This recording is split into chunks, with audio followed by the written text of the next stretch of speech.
Salam alaikum. Dans cette vidéo, on va calculer cette limite.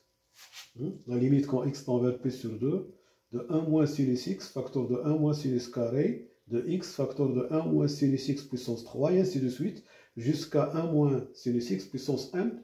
Alors tout ça sur cosinus x à la puissance de n. On va montrer que c'est égal à n factoriel sur 2 puissance n. Bon, alors, en général, lorsque vous avez des limites des fonctions trigonométriques, on essaye de ramener x ou bien de changer la variable de telle façon qu'elle tend vers 0. D'accord? Parce que on a les moyens de résoudre des formes indéterminées lorsque t tend vers 0 ou x tend vers 0. Donc ici, nous avons x tend vers p sur 2. Donc on va poser le changement de variable x égale à p sur 2 moins t. Alors dans ce cas, x tend vers 0, c'est équivaut à x tend vers p sur 2, c'est équivaut à t tend vers 0. Et on sait que sinus p sur 2 moins t, c'est égal à cosinus t. D'accord? Donc ici, on va avoir, si je note ça a, on va avoir a, c'est la limite quand t tend vers 0 de 1 moins cos t facteur de 1 moins cos carré de t et ainsi de suite jusqu'à 1 moins cos t à la puissance n. Et ça sur... Alors le cosinus de x, c'est le cosinus de pi sur 2 moins t. Il va devenir sinus. Donc sinus t à la puissance 2n. D'accord? Mais ici, sinus t à la puissance 2n, je peux l'écrire sinus t au carré, le tout à la puissance n. D'accord? Ça, c'est sinus au carré de t, tout ça à la puissance n.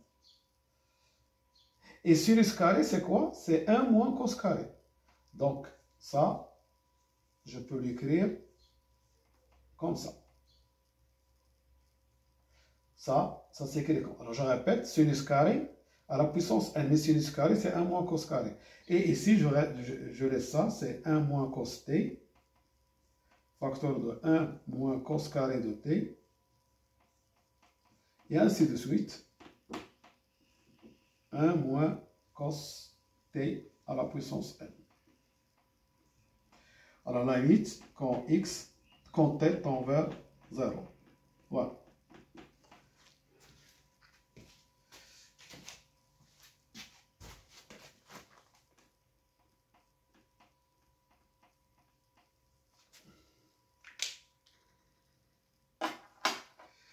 Alors, remarquez ici, j'ai 1 moins cos carré, 1 moins cos cube, 1 moins... Et jusqu'à 1... Donc, je vais utiliser l'identité remarquable A puissance n moins B puissance n. C'est égal à A moins B. Alors, je vais l'écrire ici. A puissance n moins B puissance n. C'est A moins B. Facteur de A puissance n moins 1 plus A puissance n moins 2 B. Alors B, et ainsi de suite, plus jusqu'à B, alors puissance n moins 1.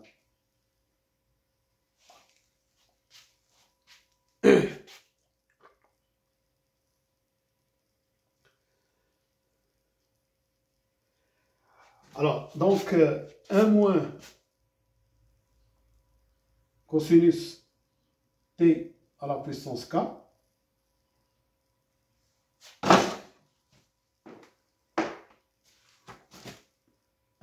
moins cosinus t à la puissance k, c'est 1 puissance k D'accord? Si je prends ici un facteur, il s'écrit sous la forme 1 moins cos t à la puissance k, k allant de 1 jusqu'à n. Donc, ça, d'après ce que je viens d'écrire ici, c'est 1 moins cosinus t. Alors, tout ça, facteur de quoi? De 1 plus cosinus t, plus et ainsi de suite, jusqu'au dernier, c'est cosinus t à la puissance k moins 1.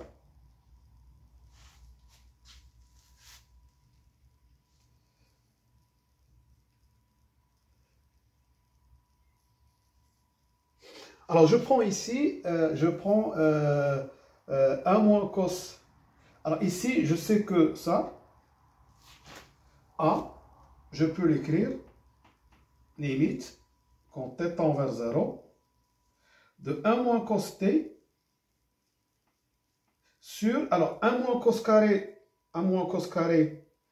de t à la puissance n, c'est 1 moins cos carré de t fois 1 moins cos carré de t fois 1 moins cos carré de t, n facteur. Alors, je vais distribuer ça sur ce produit. Donc, je vais écrire ici 1 moins cos carré de t fois 1 moins cos carré de t sur 1 moins cos carré de t.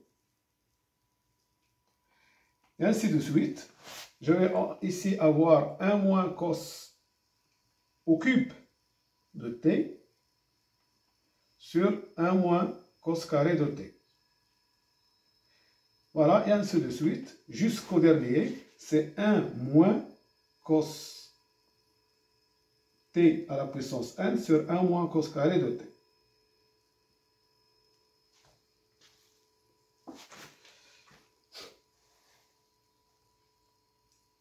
Alors, qu'est-ce que vous remarquez ici? 1 moins cos carré de t, c'est 1 moins cos t fois 1 plus cos t. Ici, il y a 1 moins cos t. Ici aussi, il y a 1 moins cos t, d'après cette remarque ici. Donc, si je prends 1 moins cos t à la puissance k sur 1 moins cos carré de t, d'accord, je prends un facteur ici, je peux l'écrire 1 moins cos t fois cette somme que je vais l'écrire comme ça. Alors, cos t, i allant de 0 à k-1, sur, ici, ça c'est une identité remarquable, c'est 1 moins cos t fois 1 plus cos t. Je peux simplifier par 1 moins cos t, et qu'est-ce qu'il me reste? Il me reste la somme des cos t à la puissance i allant de 0 à k-1, sur 1 plus cos t. Alors maintenant, si je passe à la limite de ça, la limite de 1 moins cos t à la puissance k sur 1 moins cos carré de t, quand t tend vers 0, ça va me donner la limite de ça sur... Alors, ici, je vais avoir au dénominateur 1 plus 1, c'est 2. En 0, c'est 1 plus 1, c'est 2. Et ici, j'ai tous les termes sont égaux à 1. Combien est-il de termes? Il y a 4 termes. Donc, c'est k sur 2. D'accord? Si je tends t vers 0, cos t, c'est 1. Et il y a combien de termes dans cette somme? C'est 4 termes. Donc, cette limite, c'est k sur 2. Alors maintenant, je reviens ici. Qu'est-ce que je vais avoir? Je vais avoir ça, c'est 1. D'accord? D'après ça, c'est 1 demi. Et ici, j'ai 2. Donc, c'est 2 demi. Ensuite, ici, c'est 3 demi.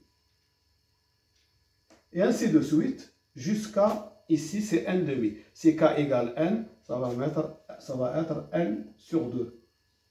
Et ça, ce n'est rien que 1 fois 2 fois 3 fois n. Ça fait n factoriel sur 2 puissance n. Voilà.